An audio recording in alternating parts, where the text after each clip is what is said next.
welcome to the Actors app. We do Zoom in popcorn chats with a very multi-talented actress who's currently starring in Mnet's new series called The Lioness, which starts on Thursday, the 28th of January on Channel 101. And it is the wonderful, marvelous, beautiful, talented Shannon Esra.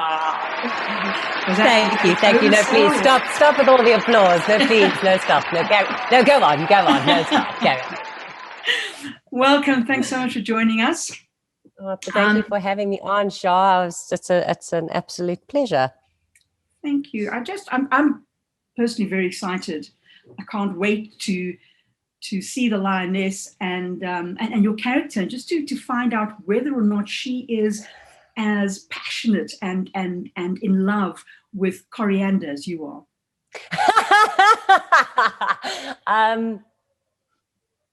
Yeah, I think she shares the same take, because if they had asked me to eat a meal with coriander in it, I think there would have been problems. So I think Sam feels very strongly about it the way that I do. Why do you hate coriander? Devil wheat. You know, Charlotte, I wish I could say that it's a choice of mine, but it's not. It's genetic. 23% of the world's population is actually adverse to coriander. What happens in the DNA strand, and I know this because I've done a lot of research on it because it's a real thing. There are certain aldehydes that exist in the DNA strands, and what we are called by coriander haters is we are called super smellers. So for people, for regular folk who love it, it comes across as something very fresh, very cooling. And for us, a lot of people will say it's like a stink bug or it's like eating a bar of soap. For me, the most accurate flavor profile I can assign it is, have you ever burnt aluminium foil in the oven? Have you ever let it sit for too long? And then that's how it tastes to me. That smell is how it tastes. Are you a foodie? I love food, and I love to cook, and I love to pair wine and food. I love to entertain. I love to have my friends and family over when time avails. George Bernard Shaw says the greatest love that there is the love of food. She becomes incredibly feisty, but she's fighting for her life. She's fighting for her children. She is fighting to prove her innocence. And when you are existing in a world where absolutely nobody believes in you, you have to, the going gets tough. That's how it is. She just gets harder and stronger. The more barriers that come in her way, the more she bears down and fights. She's a phenomenon, Sam. I love her. I'm so in love with her. She's great. She a bit like you? We are very similar. And it's such an interesting thing, and I think you'll know this as an actor yourself, but sometimes you'll step into the shoes of someone and you may be very dissimilar. For instance, Candace on Still Breathing. Wow, we could not be more dissimilar as human beings. I was going to say, that sounds so different. Yeah. There's such a huge departure from who I am as a person, just this level of vulnerability and these layers to her and all these secrets and these these pains, this weariness that she carries around her. She was very vulnerable, and whereas Sam, she just has such enormous strength. But as I was going back to, sometimes you'll step into the shoes of a character and they kind of like activate things in you. So with Candace, after filming Still Breathing, I actually became very vulnerable and I actually felt very fragile. And I had a lot of depression throughout shooting the show because of how much pain she was in. But with Sam, I cannot tell you how invigorated I felt every day being inside of her. And she has switched on so many things in my life that I didn't realize weren't turned on.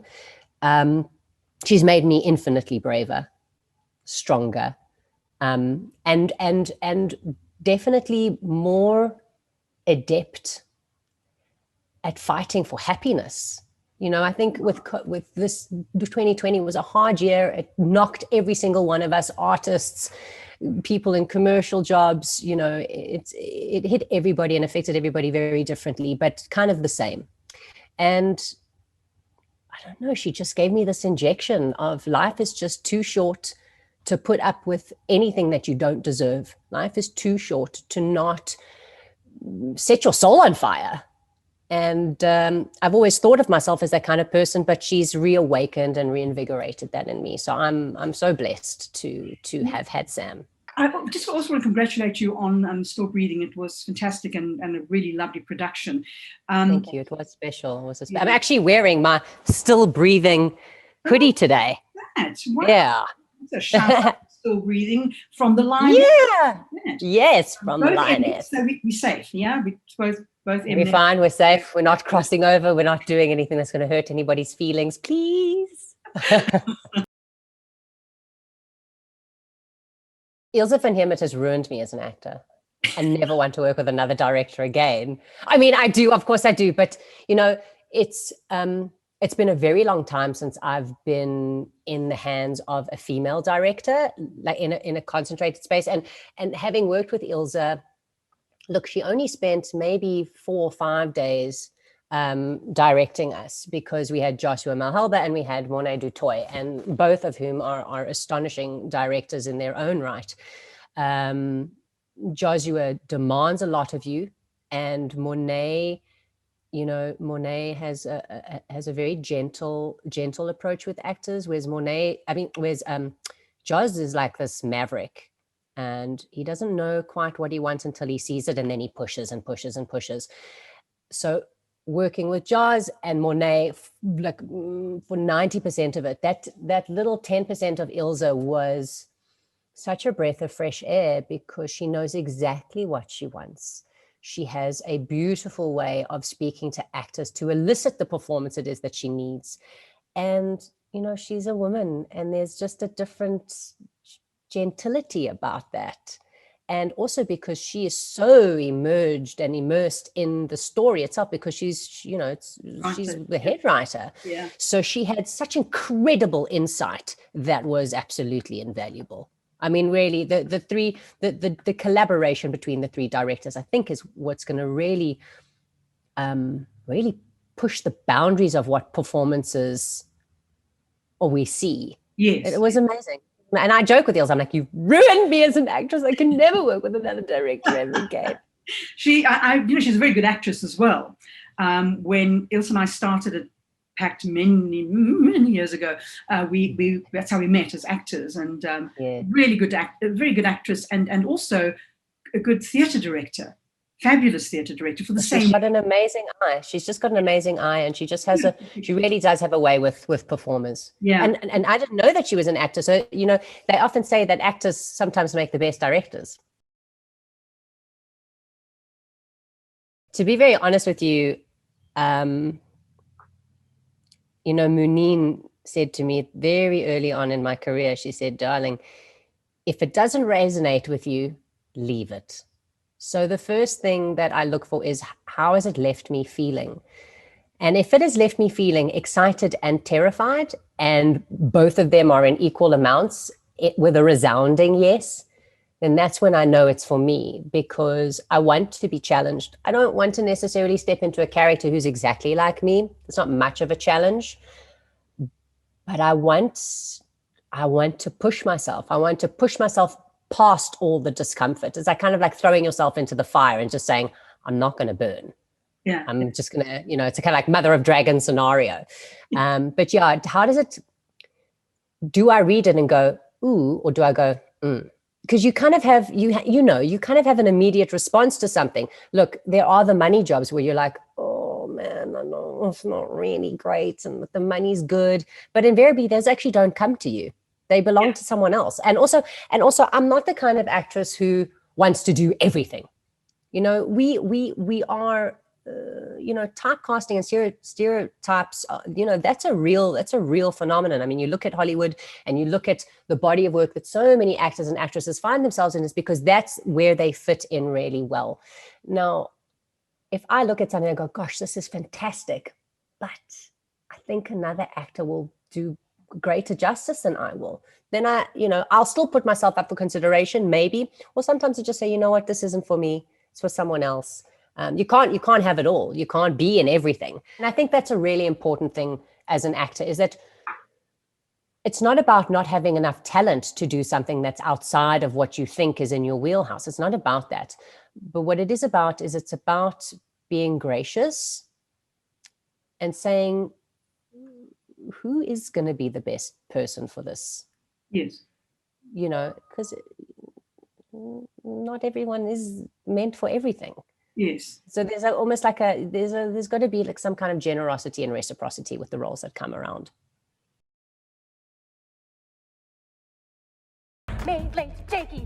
यही तो problem है आप लोगों में जहां रेत देखते हो आप लोग लेट जाते हो You know, it was actually extraordinary how that did come about. A woman by the name of Jeannie Gualdi, who she actually wrote a book about her Bollywood experience a couple of years ago.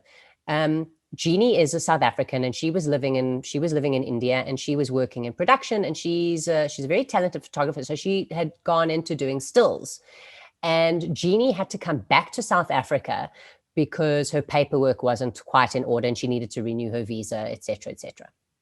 And they had been trying to cast the character of Stephanie for months. And Nikhil Advani, who was the director, we just couldn't find the right actress. And so when he learned that Jeannie needed to come to South Africa, he said, you know what? See what you can do there. Like, try and reach out to people. Do you know anybody? And Jeannie happened to be staying with Neil Jordan. And they were sitting and chatting.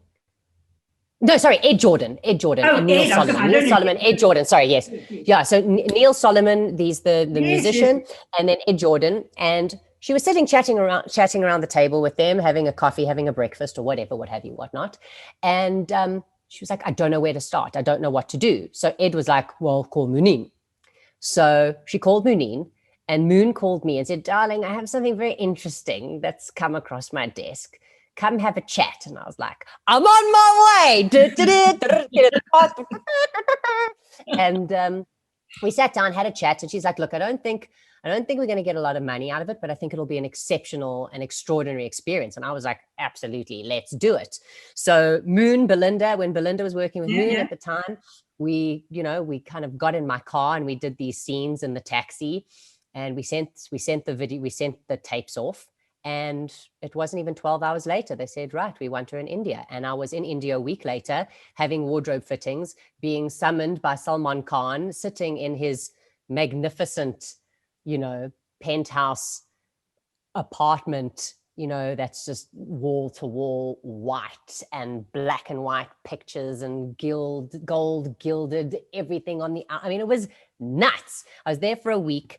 And then 2 months later, I went to shoot the first portion of it. The film took a year to shoot due to actors' availabilities. And so I went for 6 weeks in the beginning of the year, and then I went for another 6 weeks in the August. So it was very interesting to kind of do that as a split. But that was how that came about. I mean, it's Jeannie Gualdi. That's how I got the part. Well, it's lip syncing, although I do sing.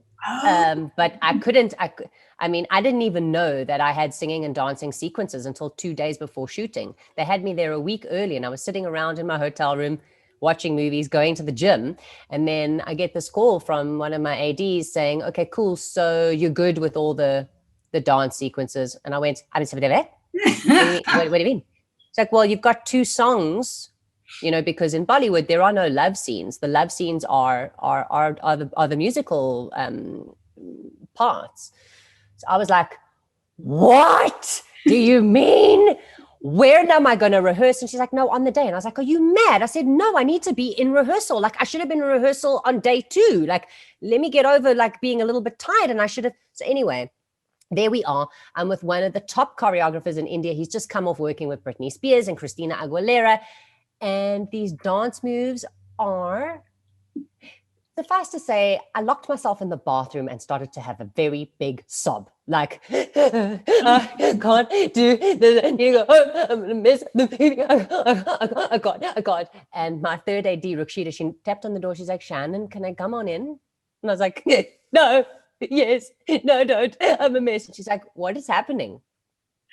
And I said, I can't do the moves. It's not enough time. I don't have enough time. And I need someone to translate this for me. And I need it written down so I can remember it. And she's like, I need you to calm down. And I was like,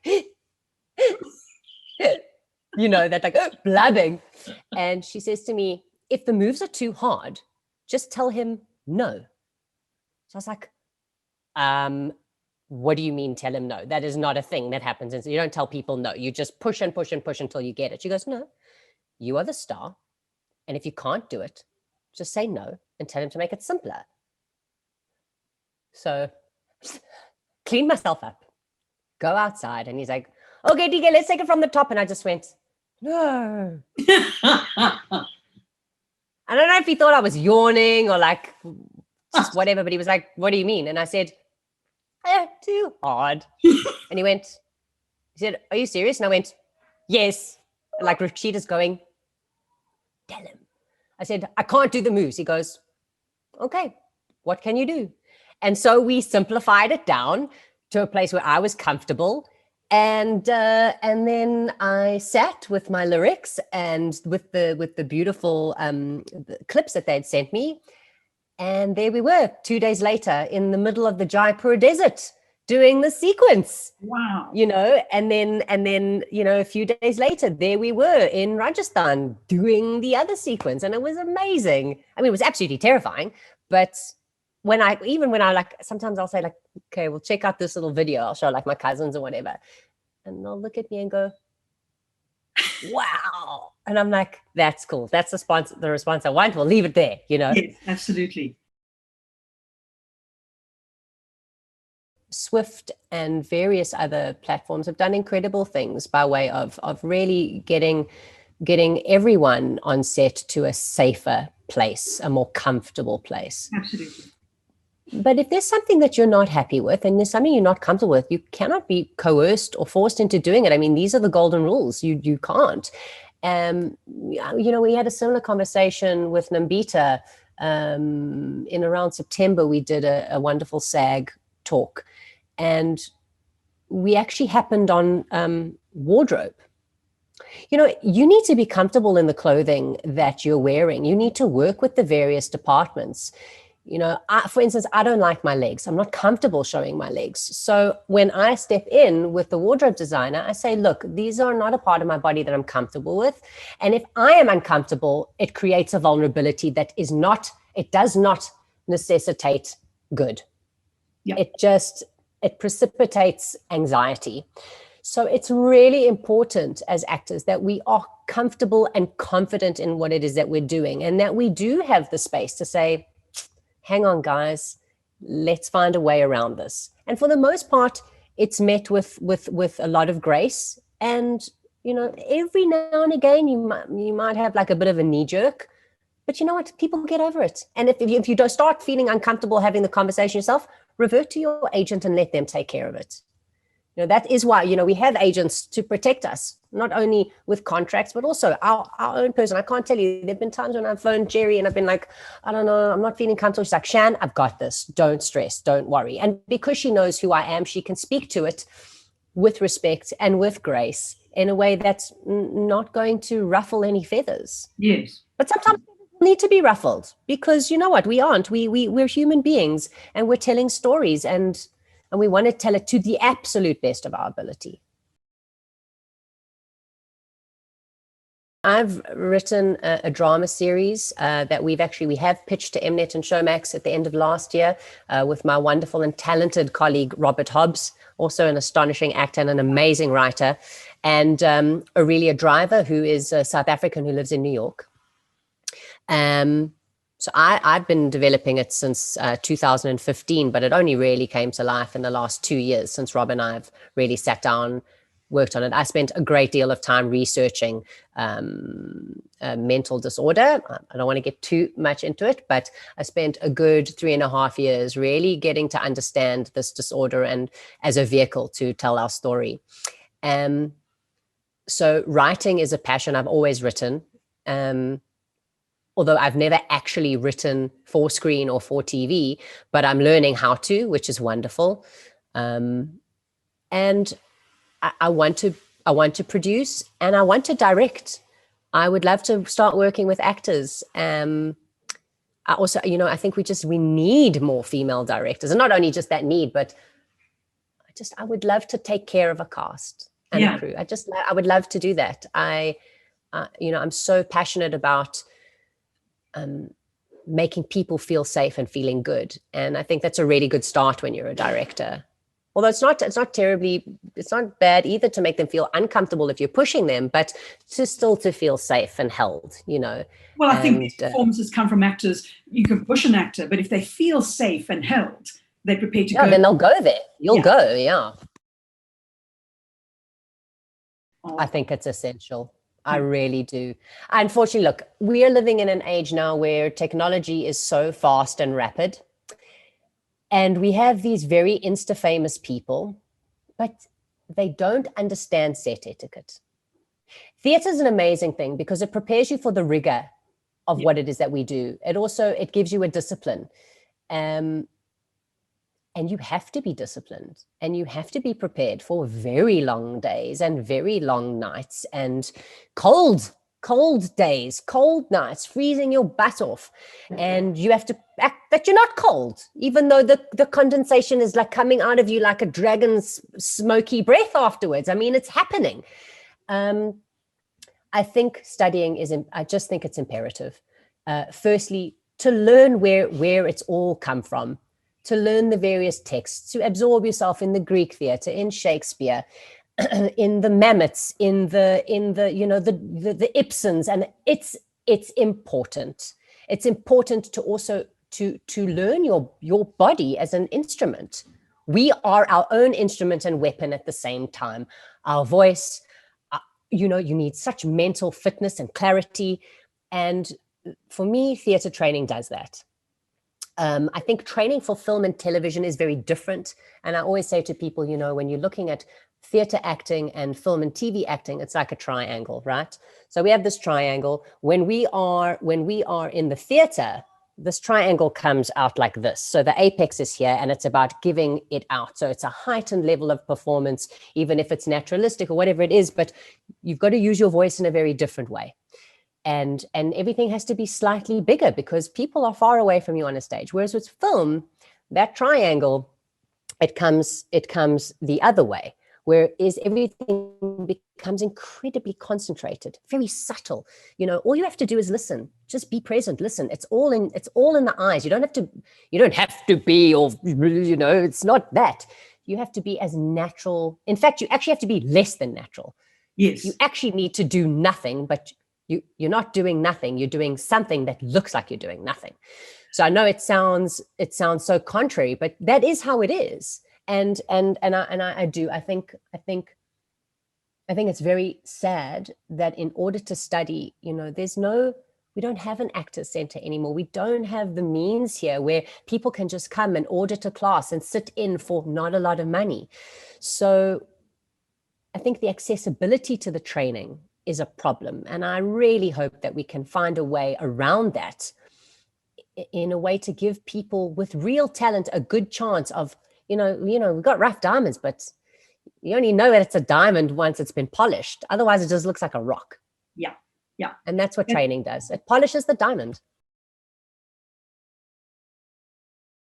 I went there expecting a certain outcome, and that's not how it worked out.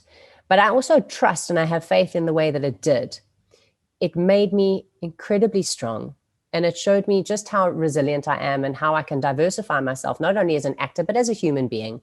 And it really carved out any ego and hubris that I carried, because I think I had a lot in my 20s, it's like, oh, I could do this. And for me, I think ego is an incredibly destructive force. And really the ego, the only point the ego has is to jeopardize your happiness. And so in getting rid of that, and listen, that is daily work that I do. I consider myself actually a very humble person. And I'm more driven by making an impact than being great. And so I think with that's what LA showed me. And that also LA showed me that I wanted to come home and I wanted to tell stories here and I wanted to build my industry in my home. So it was the best, worst decision I ever made. That's what I say. I like that. I like that. Lots of love, Charlotte. Thank you so much. Thanks so much. Bye-bye. Bye.